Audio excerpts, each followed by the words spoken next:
Glória a Deus. Amada igreja, vamos compartilhar uma palavra. Você que está com sua Bíblia, você pode abri-la comigo no livro de Filipenses, capítulo 4. Nós vamos compartilhar a palavra que está no livro de Filipenses, no capítulo 4. Filipenses 4, versículo 1. Amém. Portanto, meus irmãos amados e muito saudosos, minha alegria e coroa, sim, amados, permanecei deste modo, firmes no Senhor. Rogo a Evódia e rogo a Sintique, pensem concordemente no Senhor. A ti, fiel companheiro de jugo, também peço que as auxilies, pois juntas se esforçam comigo no Evangelho, também com Clemente e com os demais cooperadores meus, cujos nomes se encontram no livro da vida. Alegrai-vos sempre do Senhor. Outra vez vos digo, alegrai-vos. Seja a vossa moderação conhecida de todos os homens. Perto está o Senhor. Não andeis ansiosos de coisa alguma. Em tudo, porém, sejam conhecidas diante de Deus as vossas petições pela oração e pela súplica com ações de graças. E a paz de Deus, que excede todo o entendimento, guardará o vosso coração e a vossa mente em Cristo Jesus. Amém. Amém. Nós estamos aqui diante de uma carta do apóstolo Paulo, justamente a primeira igreja fundada na Europa, que é a igreja de Filipos, lá na cidade de Filipos. Essa igreja aqui, Paulo a via com muito amor e com muito carinho. Se você ler toda essa carta, você vai perceber o quanto Paulo fala com amor e carinho a respeito desses irmãos e a respeito dessa igreja. Essa igreja foi edificada com muita luta e muito trabalho. Lá estavam o nosso amado Paulo e Silas, junto com eles Timóteo e provavelmente também o médico Lucas.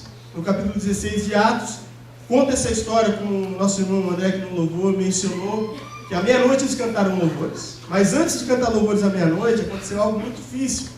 Eles foram presos, foram chicoteados, foram presos no cárcere inferior.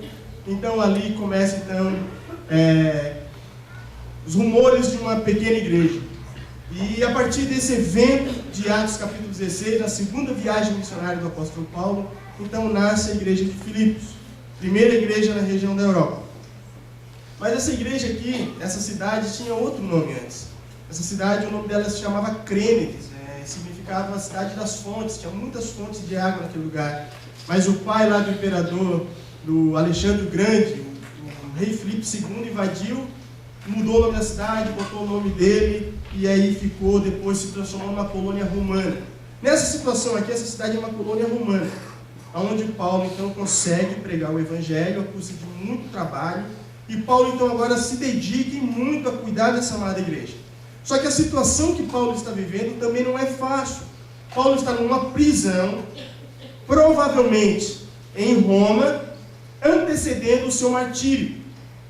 E Paulo então escreve uma carta que todos os teólogos concordam com o tema dessa carta, que se chama A Alegria do Senhor. Seria meio diferente, seria meio esquisito falar isso. Paulo preso, esperando ser morto, escreve uma carta que o tema é a alegria. Então é diante dessa carta que nós estamos e que nós vamos aprender algo nessa noite. Amém? O primeiro ponto que eu quero pegar com os irmãos está no versículo 1. Paulo fala sobre estar firmes no Senhor. Estar firme no Senhor é uma necessidade. Hoje nós vivemos dias em que o Evangelho está sendo secularizado, em que o Evangelho está sendo diluído, está sendo apresentado talvez uma fração do que é o Evangelho do Senhor Jesus. Então hoje nós vemos dias onde as pessoas vão até a palavra de Deus, elas fracionam a palavra, escolhem a parte onde gostam, como diz um autor, o Evangelho dos Santos Evangélicos. Então eles separam a parte que mais agrada, e aquilo então eles ficam, e aquilo então eles ensinam. E hoje o que nós estamos vendo são pessoas que não estão sendo firmes no Senhor. Estar firme no Senhor é estar inabalável. Nesse contexto aqui, a igreja está passando por dois grandes problemas. Um problema interno e outro problema externo. O problema externo eram as heresias, os falsos ensinamentos e aquilo que vinha contra eles para acabar com o evangelho verdadeiro, se infiltrar e de um modo que viesse acabar com aquela igreja. E o outro grande problema é que entre eles havia desunião, falta de unidade. Depois ele menciona aqui o nome de duas irmãs em Cristo que não estavam mais concordando e não andando em unidade. Paulo fala para diante desses problemas que os irmãos lá na igreja fiquem firmes. Eu gosto muito do último versículo do capítulo 15 de 1 Coríntios, que diz o seguinte: estai firmes e constantes, sempre abundantes na obra do Senhor.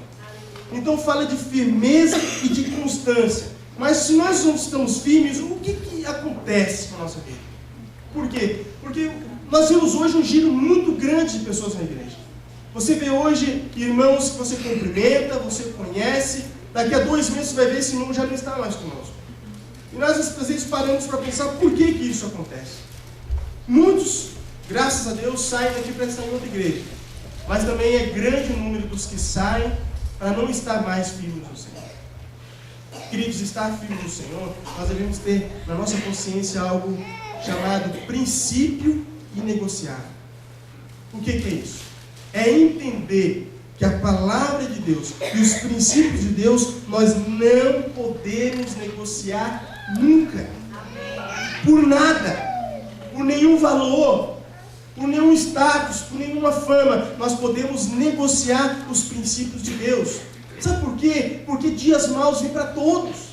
Todos nós passamos grandes problemas, tentação, provação, somos colocados às vezes diante de situações que é difícil não pecar. Mas se nós temos um princípio inegociável, que é a palavra de Deus, nós sempre estaremos firmes no Senhor. Estar firme no Senhor também fala de firme fundamento.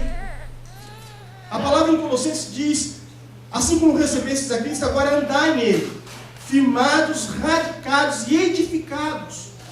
Tudo isso está falando de firmeza.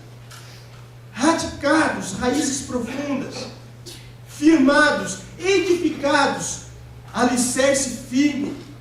Nós devemos estar firmes no Senhor, para que nada e nem ninguém possa nos separar do amor de Cristo. E em Romanos capítulo 8, nós temos lá uma palavra muito linda, quando diz que nem a morte, nem a vida, nem os anjos, nem os principados, nem as coisas do presente, nem as coisas do porvir, nem qualquer outra criatura pode nos separar do amor de Deus que está em Cristo Jesus, nosso Senhor. Das pessoas que têm o seu princípio inegociável. Porque nós vemos que a realidade, muitos irmãos se desviando e voltando à sua vida pecaminosa. E voltando às práticas que tinham no passado.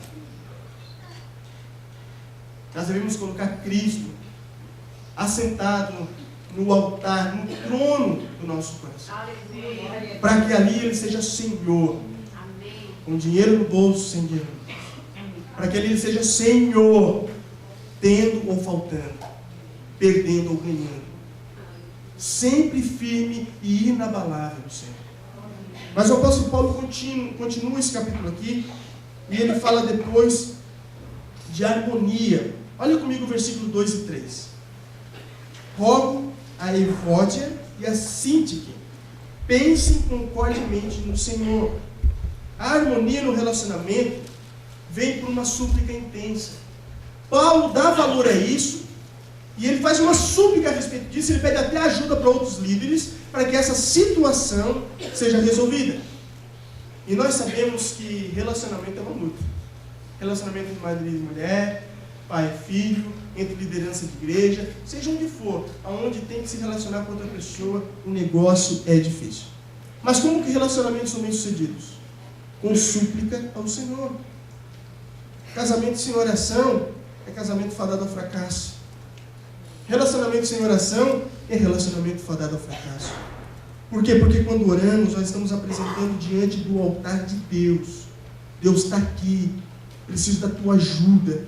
Eu sou ruim, às vezes eu sou egoísta, mas eu preciso que o Senhor me ajude. Eu preciso que o Senhor me ajude a exercer misericórdia. Eu preciso que o Senhor me ajude a perdoar. Eu preciso que o Senhor amoleça o meu coração duro muitas vezes. E o apóstolo Paulo faz essa súplica para que haja harmonia, para que haja comunhão. No corpo de Cristo isso é muito importante. Sabe por quê, gente? Olha que interessante. Não há relacionamento com Deus, um relacionamento quebrado entre homens. Não existe como. Sabia disso? Não tem como você adorar a Deus se você está brigado com alguém. A palavra de Deus diz que a sua oração não vai até o Senhor. Deus não ouve o nosso clamor. Não tem como ter comunhão com Deus se não tiver comunhão com o próximo. Não tem como o casal brigado chegar na igreja e Deus receber o louvor. Não tem como o coração estar cheio de mágoa e querer agradar. Não dá. Não dá. Porque a Bíblia diz: se nós não amamos a quem nós vemos, como amaremos a Deus que nós não vemos? Aquele que diz que ama a Deus e aborrece seu irmão é mentiroso, e nele não está a verdade. Como relacionamentos podem perdurar? Com uma súplica intensa diante de Deus. Paulo sabia que isso era importante. Outra coisa importante, nesse próprio texto, nesse próprio livro aqui diz, capítulo 2, versículo 3: nada façais por partidarismo ou por vanglória, mas por humildade, considerando o outro superior a si mesmo. Ou seja, olhando para o outro sempre assim: ele é melhor do que eu, ele sabe mais do que eu, ele faz melhor do que eu. Sempre olhar o outro como melhor do que nós. É um princípio de humildade que nos ajuda a termos relacionamentos saudáveis. Seja em liderança de igreja, seja em casamento, seja em namoro, seja um relacionamento que for. O princípio de humildade funciona em todos os lugares. Paulo então diz, e ele faz essa súplica, para que haja união entre essas duas irmãs. Olha que interessante. Evódia significa doce fragrância, e Sintique significa boa sorte. Dois nomes lindos, mas que não estavam concordando diante de Deus. Uma estava fazendo por vanglória, outra vez outra para se exaltar, mas o negócio não estava funcionando. E por que devem as coisas andarem com um acordo? E isso é o significado de comunhão. Porque quando não anda de comum acordo, está contrário ao princípio da cruz de Cristo. Sabe qual é o princípio da cruz de Cristo? Amor e misericórdia.